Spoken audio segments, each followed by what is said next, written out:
परमश्रद्धेय संतवृंद, माननीय सरकारवाह जी, विदर्भ प्रांत के माननीय संघ चालक जी, नागपुर महानगर के माननीय संघ चालक, माननीय सहसंघ चालक जी, उपस्थित अन्य अधिकारीगण, नागरिक सज्जन, माता भगिनी तथा आत्मीय स्वयंसेवक बंधु,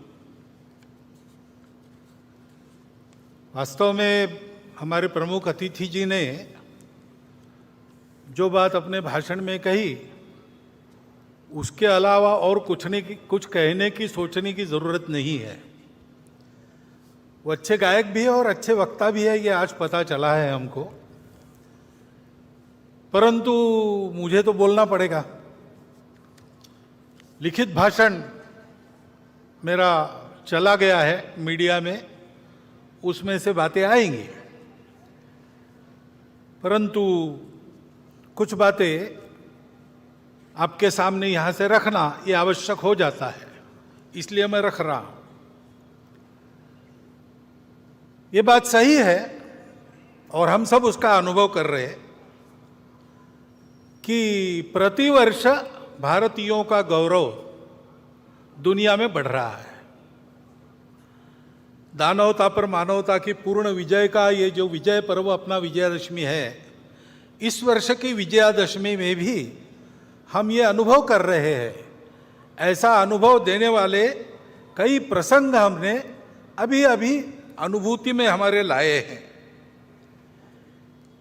जैसे G20 की परिषद यहां पर हुई, वो तो प्रतिवर्ष होती है, लेकिन यहां पर हुई उसके एक विशेषता रही। उस परिषद में हमारे भारतीयों के आतिथ्य की बड़ी प्रशंसा हुई, उसका पहली बार उन्होंने अनुभव किया। हमारे विविधता की सजी संस्कृति का गौरव उन्होंने अनुभव किया। केवल भूतकाल की बात नहीं, हमारी वर्तमान की जो उमंग भरी उड़ान है, उसको भी उन्होंने प्रत्यक्ष देखा, दुनिया भर के देशों के लोगों ने। और हमारे मन की जो सद्भावना है, प्रामाणिक सद्भावना है, अफ्रीकन यूनियन को सदस्य बनाने में पहले ही दिन परिषद का घोषणा पत्र एक मत से कराने में, और हमारी राजनीतिक कुशलता भी उन्होंने देखी, हमारी प्रामाणिक सद्भावना भी उन्होंने देखी। विशेषकर आर्थिक विषयों पर केंद्रित जो परिषद होती थी, उसमें पहली बार वसुधैव कुटुंबकम की बात कही गई, महिलाओं के उन्नति की, महिलाओं के नेतृत्व की बात कही गई, और वो मानव केंद्रित बात हो गई। उसमें करुणा के ग्लोबलाइजेशन की बात भी यहां जो C20 हुआ था वहां रखी गई थी। ऐसा एक प्रसंग हमको एक झलक देके गया कि हमारा स्थान आज दुनिया में क्या बना है। हमारे नेतृत्व के कारण भारत का एक विशिष्ट स्थान दुनिया के अग्रणी देशों में बन गया, इसको हमने अनुभव किया। ऐसा अभिनंदनीय कार्य हमारे सामने हुआ है। और केवल उसी इसमें नहीं, हमारे खिलाड़ी भी इस बार आशियाई खेल हुए। 100 से अधिक, इस भाषण को लिखते तक 107 पदक, 28 स्वर्ण, रौप्य पदक 38 और 41 कांस्य हमारे खिलाड़ियों ने जीते। हमारा देश सब क्षेत्रों में आगे बढ़ रहा है, ये हम देख रहे हैं। आर्थिक स्थिति भी हमारी, हम 5वें नंबर पर 10वें से ऊपर उठकर आ गए इकोनॉमी में। डिजिटल टेक्नोलॉजी का हमने उपयोग किया गरीबों के कल्याण में, सारी योजनाएं नीचे तक पहुंची, उसके लाभ, ये सारी बातें हमने की। स्टार्टअप्स की क्रांति जैसे हो गई सभी क्षेत्रों में, केवल टेक्नोलॉजी में नहीं, कृषि हो, स्पेस हो, डिफेंस हो, सर्वत्र ये बड़ा आनंद लगता है कि हाँ आगे बढ़ रहे और केवल भौतिक बातों में नहीं, ये वैश्विक प्रयोजन के सिद्ध करने वाले आदर्शों के आधार पर होती है। उनको हम देखते, उनका अनुकरण करते, तब आगे बढ़ते। हमारे संविधान के पृष्ठ पर जिनका चित्र है वो हमारे राष्ट्रीय आदर्श भगवान राम, उनके बाल स्वरूप का रामलला का वाले है 22 जनवरी को। उसमें सब लोग तो धीरे धीरे बाद में जाएंगे अपने अपनी, हम अपने अदा के प्रति को ध्यान में रखते हुए ऐसा आत्मीयता का, सर्वसमावेशकता का, समरसता का, प्रेम करने, ऐसे छोटे छोटे कार्य प्रसंग भारत का, और इसलिए ध्यान में आता है। शिक्षा देने वाले भगवान महावीर जी का 2550वां वर्ष हम संपन्न कर रहे। 50वां वर्ष हम संपन्न कर रहे। महर्षि दयानंद सरस्वती जिन्होंने अपने मूल की ओर खींचा और उसकी स्पष्ट और यथार्थ कल्पना दी, रूढ़ी कुरीतियों को बाजू रखकर वास्तविक अर्थ क्या है। ऐसे ही रानी दुर्गावती भारतीय महिलाओं की शक्ति, उद्यम, साहस, धैर्य, बुद्धि, शक्ति, पराक्रम, प्रशासकीय कुशलता, प्रजाहित दक्षता, इसका परिचय देने वाली उनका 500वां वर्ष, और साथ साथ भक्ति का परिचय देने वाली संत मीराबाई, इनका 550वां वर्ष। ये अभी हम संपन्न करने वाले हैं, आगे उनका वर्ष है। ऐसे ही अपने राजनीतिक प्रशासन की कुशलता के साथ साथ, प्रजाहित दक्षता के साथ साथ, जो अपने जीवन को सामाजिक विषमता के निर्मूलन के लिए लगा चुके, ऐसे कोल्हापुर के छत्रपति शाहू महाराज का, उनका भी 150वां जयंती वर्ष हम मना रहे। अभी अभी हमने संपन्न किया, तमिलनाडु में एक संत हो गए, वल्ललार जी, श्री रामलिंगम वल्ललार जी। उन्होंने अपने जवानी से ही स्वतंत्रता की अलग समाज में जगाना प्रारंभ किया। उन्होंने कहा कि हमारे देश में जो दरिद्रता दिख रही, भूखे लोग दिख रहे, वो अंग्रेजों के गुलामी के प्रतीक है और उसका उपाय मैं करूंगा। तो उन्होंने पहले अन्नदान प्रारंभ किया। उस समय तमिलनाडु में जो चूल्हा उन्होंने अन्नदान के लिए जलाया, वो आज भी जल रहा है और वहां अन्नदान कार्यक्रम चल रहा है। आध्यात्मिक सांस्कृतिक जागृति के आधार पर सामाजिक समता और स्वतंत्रता का संदेश देने वाले वल्ललार जी की भी 200वां वर्ष अभी संपन्न हुआ, अक्टूबर में पूरा किया। इन सब महापुरुषों के द्वारा हमको ये संदेश मिलते हैं सामाजिक समरसता के, स्व के गौरव के, अपने परंपरा के, दुनिया को देने के लिए हमारे पास क्या क्या है उसके। जैसे हमारे प्रमुख अतिथि जी ने उल्लेख किया, हमारे हर बात में हमारा स्व है, संगीत में है, अन्न में है, सारी बातों में है। उसको दुनिया को देने का समय आ गया है और इसलिए उस स्व का गौरव धारण करके स्व के आधार पर देश का एक यशस्वी जीवन खड़ा करके बताना संपूर्ण दुनिया को, ये हमारा कर्तव्य बनता है। और उसके साथ साथ वो आज के विश्व की आवश्यकता भी है। आज का विश्व 2000 साल सुख की खोज में अनेक प्रकार के प्रयोग करके थक गया और वो कहता है कि हमको रास्ता चाहिए, क्योंकि विश्व में अनेक समस्याएं हैं जिनका हल उनको नहीं मिला। स्वार्थ और कट्टरपन के चलते कलह चलते हैं, उसका कोई हल नहीं दिख रहा। विश्व ने प्रयास किया सबको एक रंग में घोलने का, सब में यूनिफॉर्मिटी लाने का, एकरूपता लाने का। वो यशस्वी हो नहीं सकता, क्योंकि सृष्टि बनी है विविधता, वो विविध ही रहेगी। विविधता में एकता कैसे आएगी, उसका कोई आधार उनके पास नहीं है। और इसलिए स्वार्थ तो रहता ही है, कट्टरपन भी रहता है, उसको चलते एक उन्माद पैदा हो जाता है, अहंकार पैदा हो जाता है, उसके संघर्ष चल रहे। स्वार्थों के टकराव और अतिवादिता के कारण युद्ध चलते हैं, उसका कोई उपाय नजर नहीं आता। प्रकृति विरुद्ध जीवन शैली, जीवन में स्वैरता, अनिर्बंध उपभोग, आत्यंतिक व्यक्तिवाद, अमर्याद शोषण, अधूरी दृष्टि के कारण उपजने वाले ये सारे दोष है, उसके चलते जो समस्याएं पैदा हुई है पर्यावरण की वगैरह,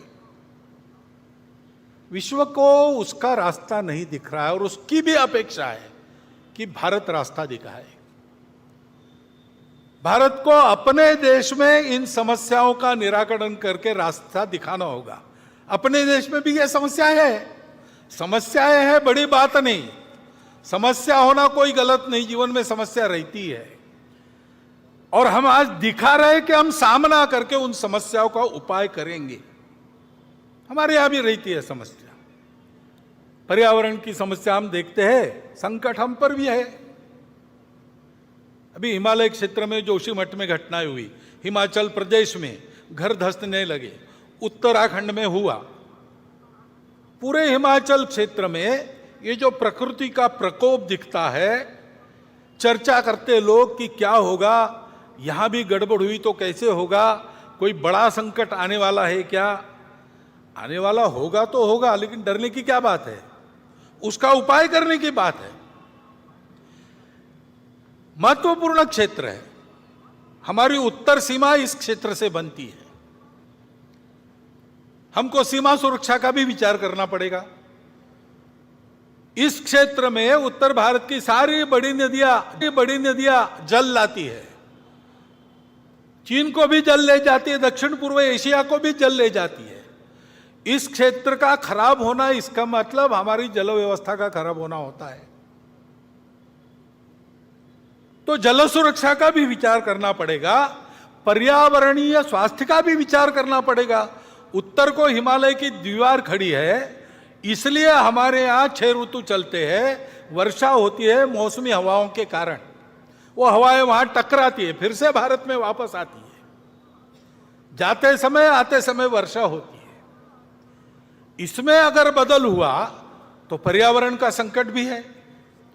और इसलिए दक्षिण पूर्व एशिया की दृष्टि से, भारत की सुरक्षा की दृष्टि से उस क्षेत्र में चीन दस्तक दे रहा है। जल सुरक्षा, पर्यावरणीय सुरक्षा, सीमा की सुरक्षा, कुल मिलाकर अपने देश के स्वास्थ्य के लिए उस हिमालय क्षेत्र का एक क्षेत्र के नाते अलग सा विचार करते हुए इसको कैसे करना, इसको हमको तय करना पड़ेगा। ये तो एक क्षेत्र विशेष की समस्या हो गई, परंतु कुल मिलाकर ही हम अगर देश की स्थिति देखते हैं तो देश आगे बढ़ रहा है, आत्मविश्वास बढ़ रहा है, आगे जाना है। लेकिन आगे जाते समय दुनिया को नया रास्ता दिखाना है अपने स्व के आधार पर। तो हम लोगों को दुनिया की नकल नहीं करनी है, हम लोगों को अपना रास्ता बनाना है। बाकी बातों का प्रयोग दुनिया ने कर लिया, हमको आज के समय में अपनी बातों के आधार पर एक यशस्वी प्रयोग दुनिया को देना है। देश का जीवन कैसे खड़ा किया जा सकता है स्व के आधार पर। और यह नहीं कि हम नहीं कर रहे, हम कर रहे। सरकारी नीतियों में भी यह प्रकट हो रहा है। नई अंग्रेजी में कहते हैं इनोवेटिव, ऐसे उपाय करके अपना देश आगे बढ़ रहा है। नीतियां ऐसे चल रही है, लेकिन प्रशासन ने भी ऐसा चलना चाहिए।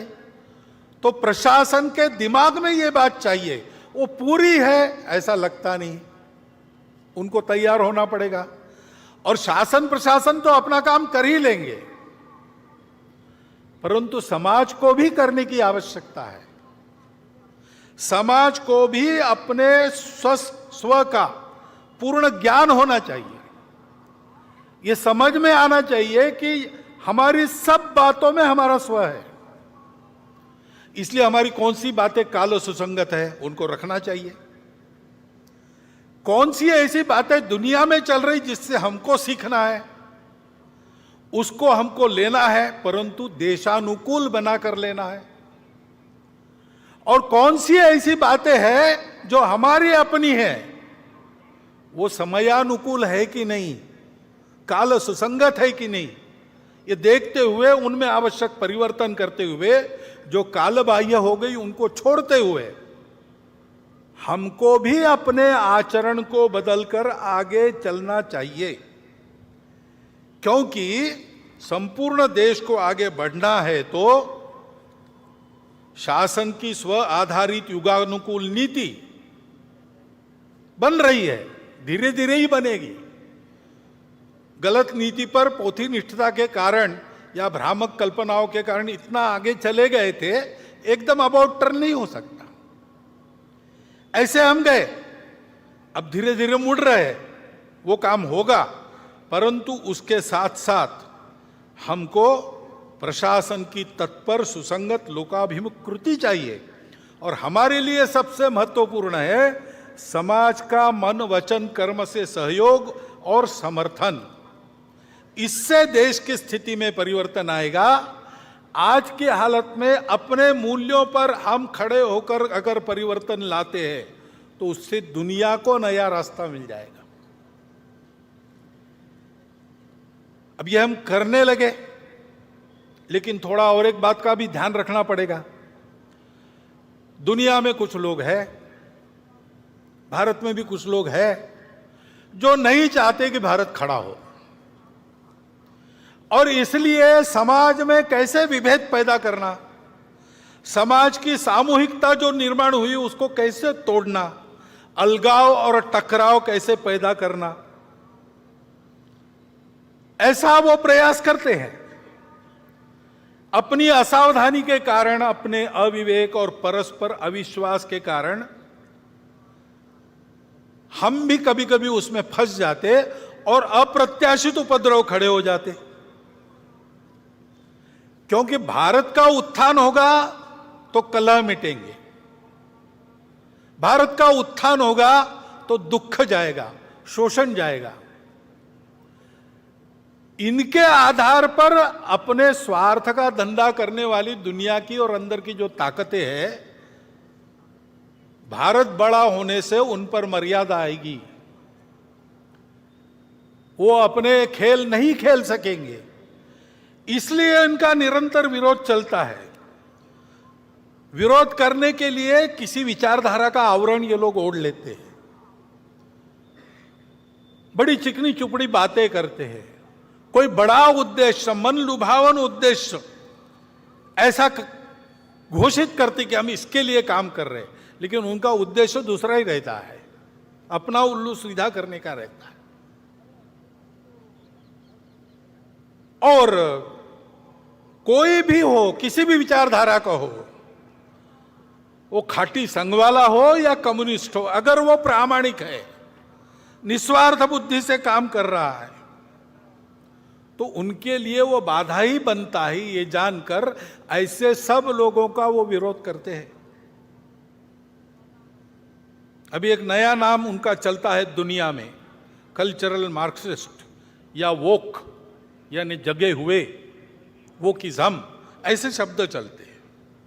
नाम तो मार्क्स का लेते हैं, लेकिन 1920 में ही उन्होंने समझा कि मार्क्स में ने जो भविष्यवाणी की वैसा होने वाला नहीं है, तो वैसा होने के नाम पर हमारे हाथ में पूरी दुनिया की पकड़ आ जाए, इसलिए तब से ही उन्होंने अपना उद्योग प्रारंभ किया है।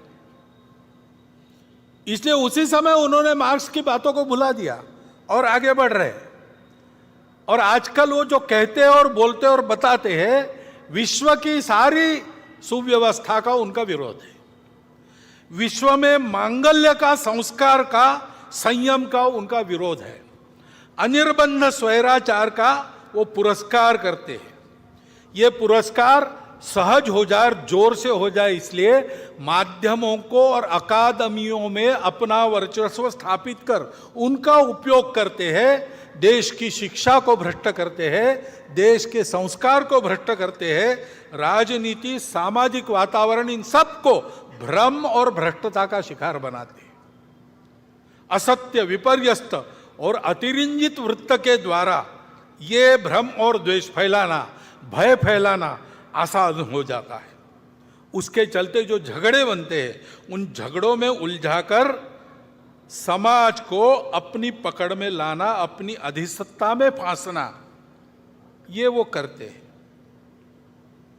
किसी भी राष्ट्र की जनता में ऐसी अनास्था, दिग्भ्रम, परस्पर द्वेष उत्पन्न करने वाली ये जो प्रणाली है ना, अपने यहां चाणक्य नीति में उसका नाम है मंत्र विप्लव।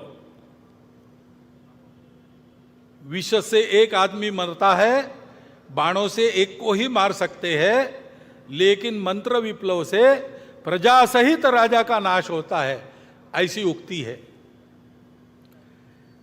ये इन लोगों से हमको ध्यान रखना पड़ेगा, बचना पड़ेगा।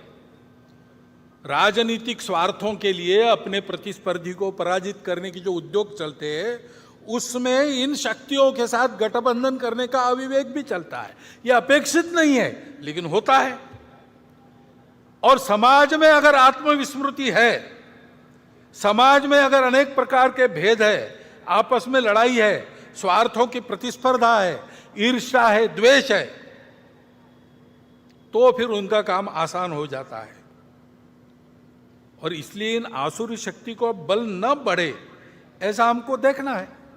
हम इधर उधर की घटनाएं देखते हैं तो ये सहज बात ध्यान में आती है कि ऐसा कुछ है। अभी मणिपुर की परिस्थिति को लेके अभी शांत हो रही है, लेकिन ये आपस में झगड़ा कैसे हुआ? बहुत वर्षों से वहां मणिपुरी मैतेई और मणिपुरी कुकी वो साथ में रहते हैं, अचानक कैसे झगड़ा हुआ? सीमा लगत क्षेत्र है वो भारत का, वहां पर ऐसा होना, वहां पर अलगाव की बातें खड़ी होना, वहां पर ऐसे आपस में झगड़े होना, इससे किसका फायदा है? बाहर की शक्तियों का भी फायदा है। बाहरी लोग थे क्या करने वाले? मजबूत सरकार है और तत्पर भी है। स्वयं गृह मंत्री वहां जाकर बैठे 3 दिन, और मिनिस्टर जाके वहां 15-15 दिन रहे, सारा प्रयास किया। वहां की सरकार चाहती नहीं, देश की सरकार प्रतिबद्ध है। ऐसे होकर भी चलता रहा, क्योंकि शांति का प्रयास होता है और सफल हो रहा, ऐसा देखते देखते ही कोई हादसा करवा दो तो फिर से दूरी बढ़ती है, फिर से द्वेष बढ़ता है। ये करने वालों के पीछे कौन थे? ये गुस्सा भड़काने वाले लोग कौन थे? ये हम देखते हैं तो ध्यान में आता है कि इसमें ये हो नहीं रहा है, ये कराया जा रहा है। और इसलिए बहुत काम करना पड़ेगा, बहुआयामात्मक काम करना पड़ेगा। वहां लोगों के मन टूट गए। केवल शांति का प्रश्न नहीं, अब समाज को जोड़ने का भी प्रश्न है। संघ के स्वयंसेवक पहले से अंत तक वही करते रहे, आज भी कर रहे हैं। सबकी सेवा कर रहे हैं, समदृष्टि से सबको देख रहे हैं, सबके पास जा रहे हैं, सबसे बात कर रहे हैं शांति रखने की। और ऐसी परिस्थिति में भी समाज में टूटन पैदा न हो, इसके लिए उस परिस्थिति में भी अपनी जान हथेली पर रखकर काम कर रहे हैं। स्वयं को उस उकसावे में, उस भड़काने वाली परिस्थिति में दिमाग पर बर्फ रखकर उन्होंने काम किया है। हमको उन स्वयंसेवकों पर गर्व है, जैसा काम उन्होंने मणिपुर में किया। इतना बड़ा काम उन्होंने किया है। उनके कार्यों पर और उन स्वयंसेवकों पर, दोनों पर हमको गर्व है। लेकिन वहां सबको काम करना पड़ेगा। सरकार की इच्छा शक्ति तो है ही, उसके साथ साथ प्रशासन की कृति, जैसा मैंने कहा, उसको लाना पड़ेगा। सक्रियता, कुशलता दिखानी पड़ेगी। अविश्वास को, खाई को पाटने में प्रबुद्ध नेतृत्व को भी वहां के भूमिका बनानी पड़ेगी। लंबा काम करना पड़ेगा। ऐसी अनेक घटनाएं हम देखते हैं। इसका उत्तर क्या है? उसका उत्तर यही है, परस्पर टीका टिप्पणी में न उलझते हुए हमको एकता की ओर बढ़ना पड़ेगा। हर परिस्थिति में यह एकता का भान समाज के विवेक को जागरूक रखता है। चंगुलों में समाज फंसता नहीं, षड्यंत्रों के अधीन नहीं होता। उसका कारण यह एकता ही है। संविधान में इसी एकता को, एकात्मता को एक मार्गदर्शक तत्व के नाते उद्धृत किया है। डॉक्टर अंबेडकर साहब ने संविधान संसद में देते समय जो 2 भाषण किए हैं, उन भाषणों को हम ध्यान से पढ़ते हैं तो हमको ध्यान में आता है कि उसमें भी यही संदेश है बंधुभाव का। उसको कैसे लाना? दुनिया को देखते हैं तो दुनिया के देशों ने कुछ मानव निर्मित आधार खोजे एकता के। कहीं पर एक रिलीजन आधार बना, कहीं पर एक भाषा आधार बनी, कहीं पर समान आर्थिक हित आधार बने, जिसके आधार पर और उन्होंने एकता लाई। लेकिन ध्यान में आता है कि ये आधार टिकाऊ नहीं है और वो देश, उसमें बहुत ज्यादा विविधता नहीं है। उन देशों को यह समझ में नहीं आता है कि भारत में इतनी भाषाएं, इतने पंथ संप्रदाय, इतने खान पान रीति रिवाज, इतने दूर दूर के अलग अलग भौगोलिक परिस्थिति वाले प्रांत होने के बाद भी सदियों से भारत एक होकर चल रहा है। उसका आधार क्या है? उनको समझ में नहीं आता। उनको आश्चर्यचकित करती है ये बात और उनको आकर्षित भी करती है। इसलिए वो लोग आते हैं भारत में, आकर कहीं ना कहीं ये बोल जाते हैं कि भारत से मनी सीखनी चाहिए, सारे दुनिया को उसकी जरूरत है, भारत सिखाएगा। इसका आधार क्या है? हमारी इस एकता का आधार क्या है? हमारी एकता का आधार है हमारी सर्वसमावेशक संस्कृति, जो किसी को पराया नहीं मानती, विविधताओं को वो अलगाव नहीं मानती, विविधता को वो श्रृंगार मानती है, उसका उत्सव करती है, उसका स्वीकार करती है। यह हमारी सर्वसमावेशक संस्कृति हम सबको जोड़ती है और केवल जोड़ती नहीं है, हमको सिखाती है तुम अकेले नहीं हो, तुम्हारा कुटुंब है। तुम्हारा कुटुंब अकेला नहीं, तुम्हारा गांव है। तुम्हारा गांव अकेला नहीं, तुम्हारा जनपद है। ऐसा करते करते जनपद से देश, देश से राष्ट्र, राष्ट्र से अंतरराष्ट्रीयता, वसुधैव कुटुंबकम तक विश्व के साथ एकात्मता, जड़ चेतन सारा विश्व। हे विश्वची माझे घर, ये सिखाती है। ये सिखाने वाली हमारी संस्कृति हमको एक करने वाली है, वैसी बनी। इसका कारण क्या है? हमारे पूर्वजों ने ये प्रत्यक्ष देखा। ये थियरी नहीं है, थियरी के आधार पर प्रयोग नहीं किया, उन्होंने प्रत्यक्ष अनुभूति की। सारा विश्व एक है, एक से ही अनेक निकला है। इसलिए अनेकता का श्रृंगार के नाते स्वागत करो, स्वीकार करो, उत्सव करो, लेकिन हमेशा उसके अंदर जो एकता है उस पर अपने कदम पक्के रखो।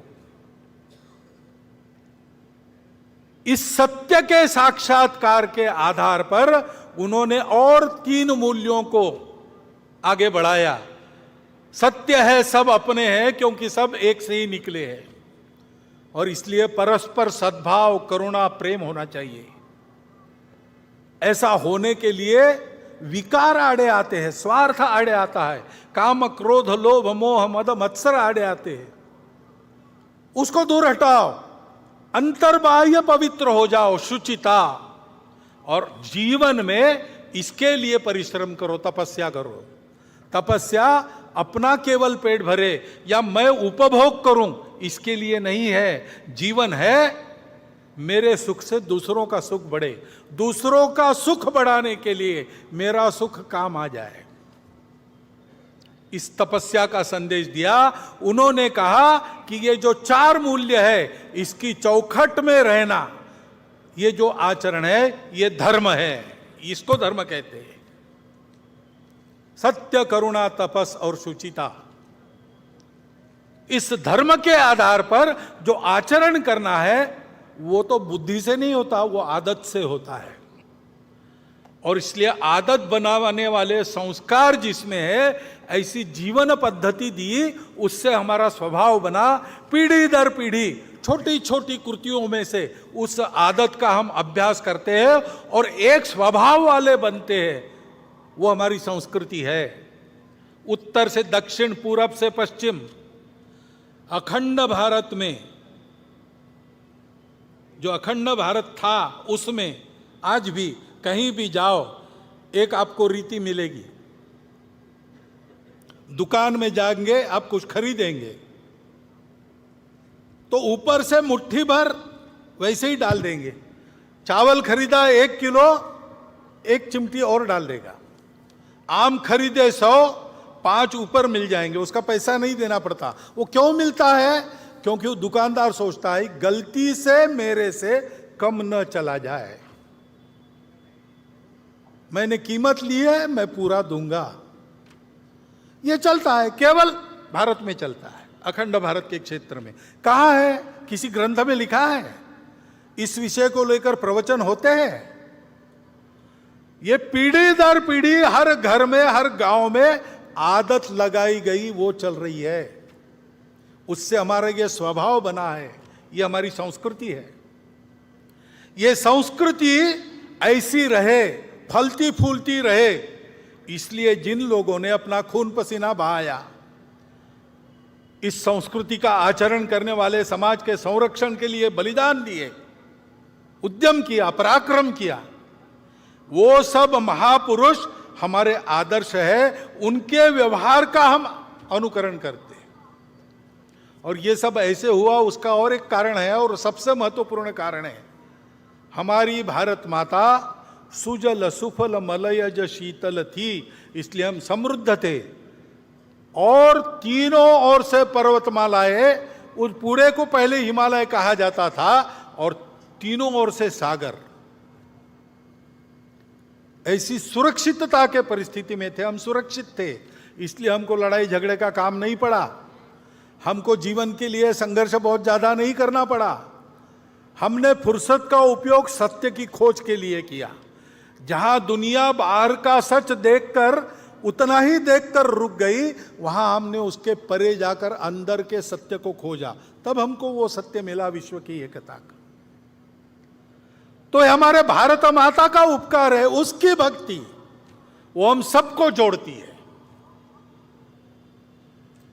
हम रहे ना या ना रहे, भारतीय रहना चाहिए।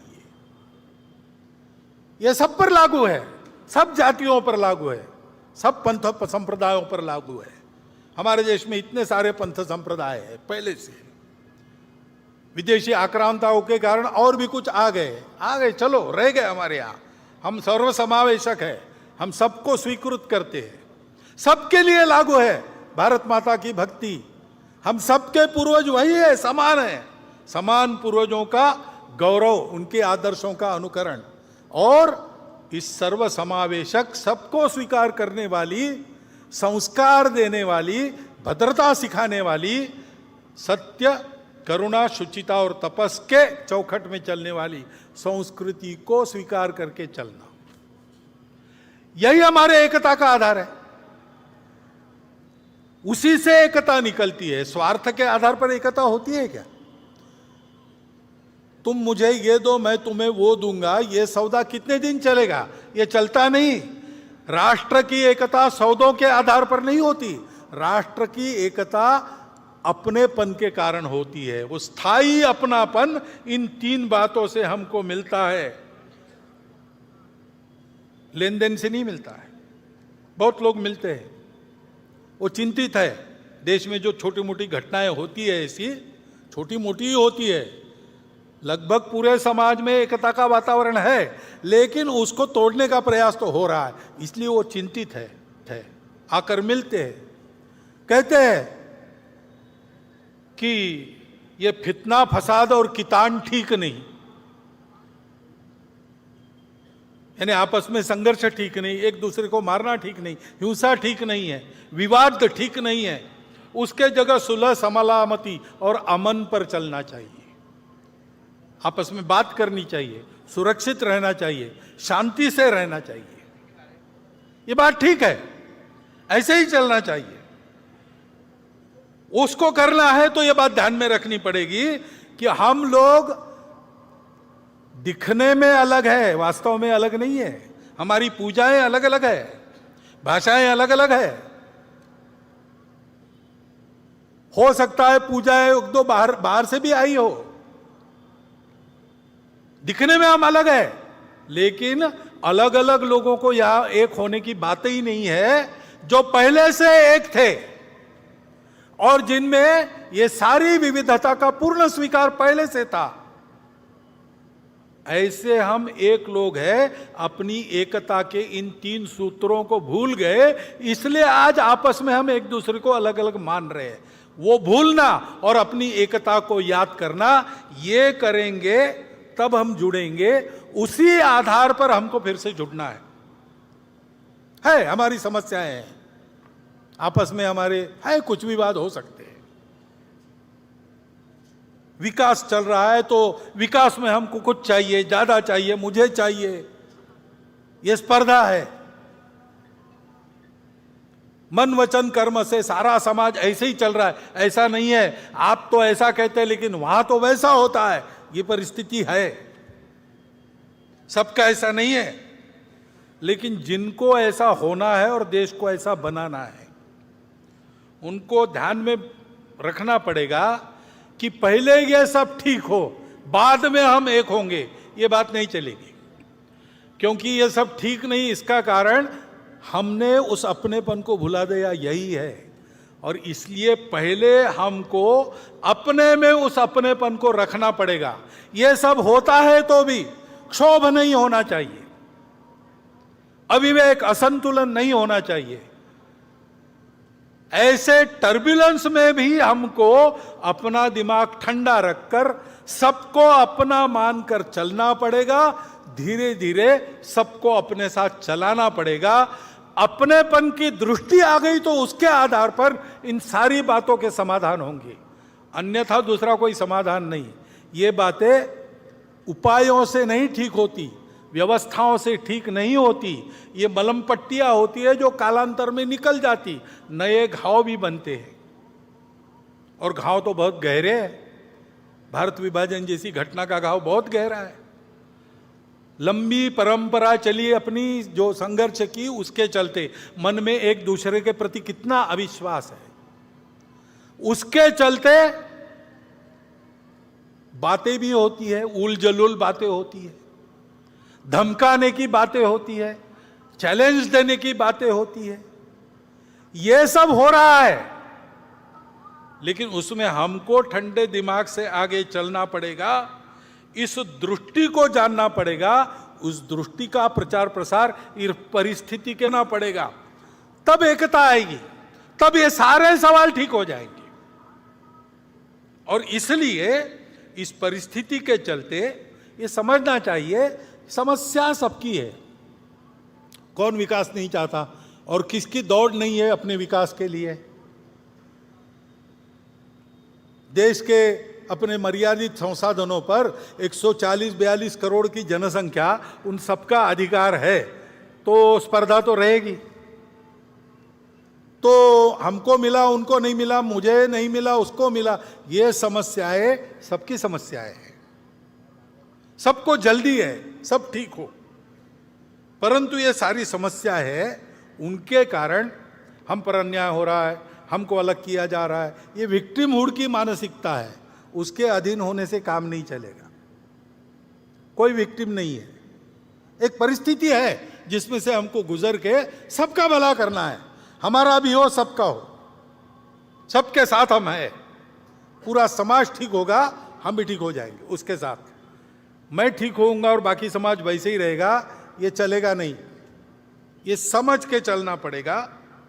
एक दूसरे के प्रति जो अविश्वास है उससे बाहर आकर चलना पड़ेगा।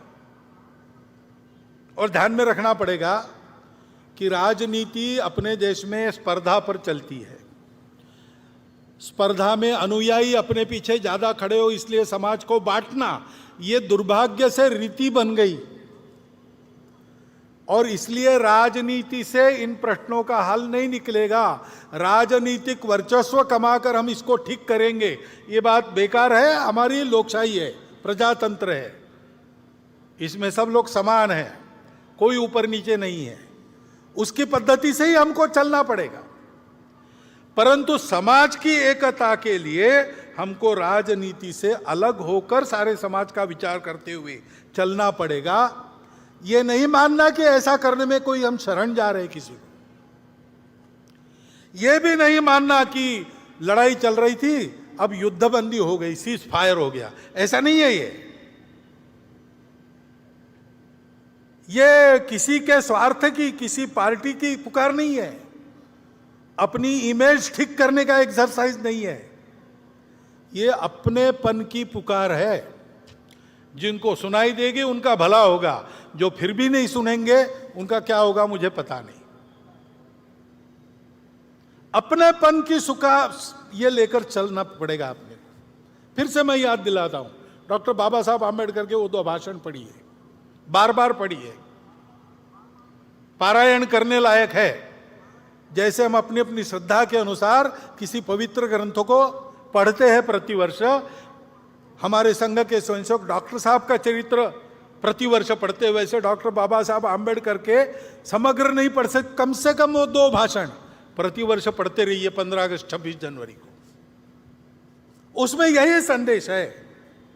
और ये काम एकाएक होने वाला नहीं है, लंबा प्रयास करना पड़ेगा। क्योंकि जैसा मैंने कहा कि घाव बहुत गहरे हैं, उनको भरने में समय लगेगा। वो घाव गहरे इसलिए क्या क्या अनुभव आते हैं। वाणी अविवेक तो दिख ही रहा है।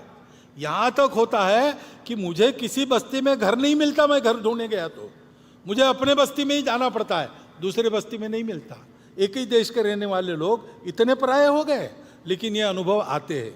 ये कटुता है समाज में, लेकिन हमको उससे अलिप्त रहना है। जिनको ये करना है, जो संपूर्ण समाज की एकता चाहते हैं, भारतवर्ष एक होकर परम वैभव संपन्न बने ऐसा चाहते हैं, जो वास्तविक हिंदुत्व के अभिमानी है, ऐसे सब लोगों को जो जो ये चाहते हैं उनको अपने जिह्वा पर संयम रखना पड़ेगा। झगड़े की भाषा अलग होती है, दोस्ती की भाषा अलग होती है। दोस्ती की भाषा शरणागति नहीं है, दोस्ती की भाषा दुर्बलता नहीं है, शक्ति संपन्न बनकर दोस्ती करना। शक्ति संपन्न जब अच्छे लोग बन जाते हैं तो उससे वो गुंडागर्दी नहीं करते, वो सबको शक्ति संपन्न बनाते हैं, दुर्बलों की रक्षा करते हैं। वो सबको अपना मानकर चलते हैं, समदृष्टि रहते हैं। शील की भी ताकत रहती है शारीरिक शक्ति के साथ साथ। वो शील हमको विद्या विनय संपन्नो ब्राह्मणो गवि हस्तिनी शुनिचैव स्वपाके च पंडिता समदर्शिना। पंडित यानी विद्वान यानी जानकार लोग सबको समान नजर से देखते हैं, यह बताता है। ऐसा हमको चलना पड़ेगा, सहन बहुत करना पड़ेगा, उकसावे में आना छोड़ देना पड़ेगा, अविश्वास छोड़ना पड़ेगा, अपने जबान पर लगाम लगाना पड़ेगा। किसी एक तरफ ये इशारा नहीं है, सभी तरफ है, सभी तरफ से होता है। सब जगह ऐसे लोग हैं जो ये समझते नहीं, या ऐसे लोग हैं जो ये होने देना नहीं चाहते।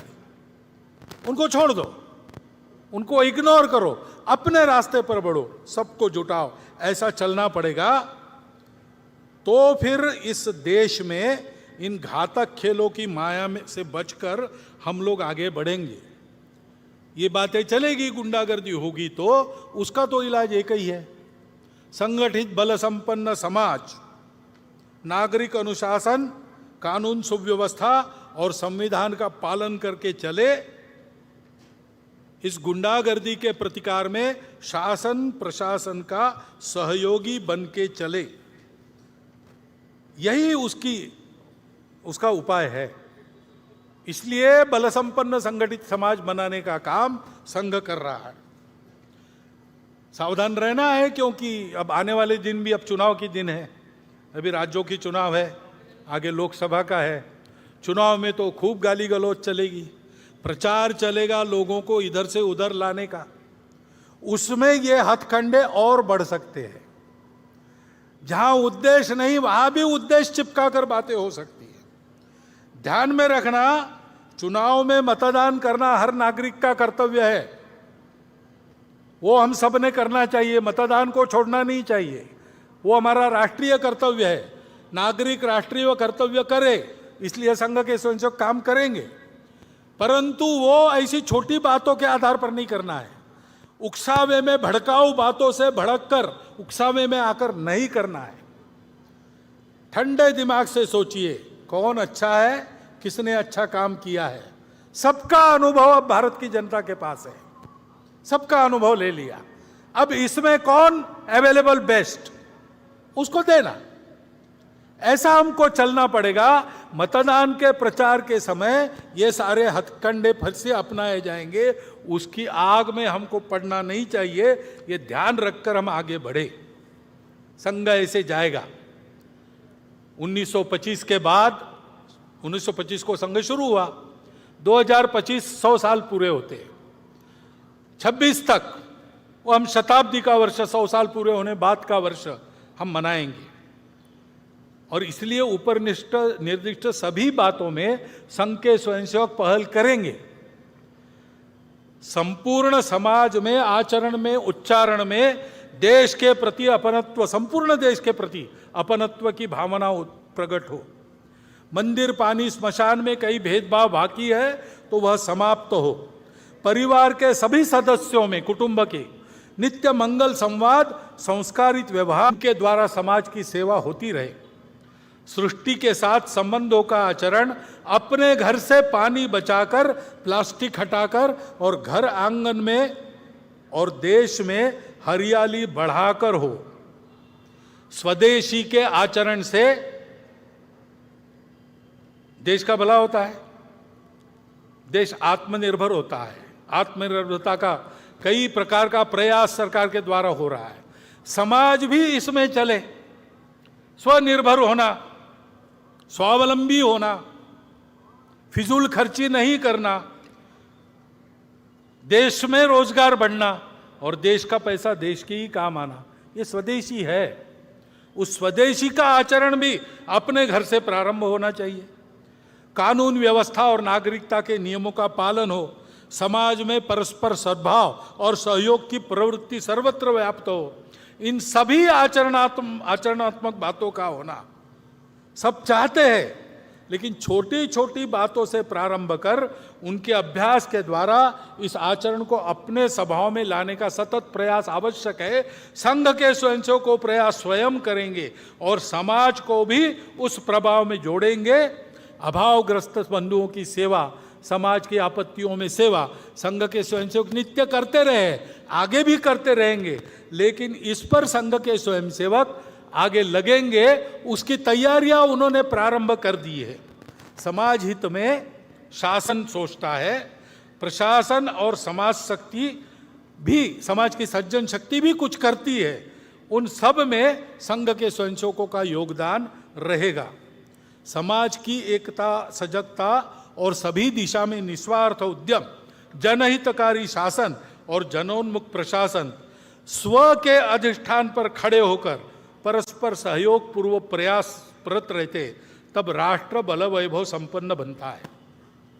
और ऐसा राष्ट्र ही अपनी संस्कृति पर सबको अपना कुटुंब मानने वाली, तमस से प्रकाश की ओर ले जाने वाली, असत से सत की ओर ले जाने वाली और मर्त्य जीवन की से अमृत जीवन की सार्थकता तक बढ़ाने वाली संस्कृति, हमारी संस्कृति जैसी है वैसी जब वो संस्कृति होती है, तब वह राष्ट्र विश्व का खोया हुआ संतुलन वापस लाते हुए विश्व को सुख शांतिमय नव जीवन का वरदान प्रदान करता है। ऐसा भारत हमको बनाना है। ऐसे भारत बनने का, हमारे राष्ट्र के नवोत्थान का दुनिया में यही प्रयोजन है। चक्रवर्तियों की संतान लेकर जगत गुरु का ज्ञान, बढ़े चले तो अरुण विहान, करने को आए अभिषेक, प्रश्न बहुत से उत्तर एक। भारत माता की जय।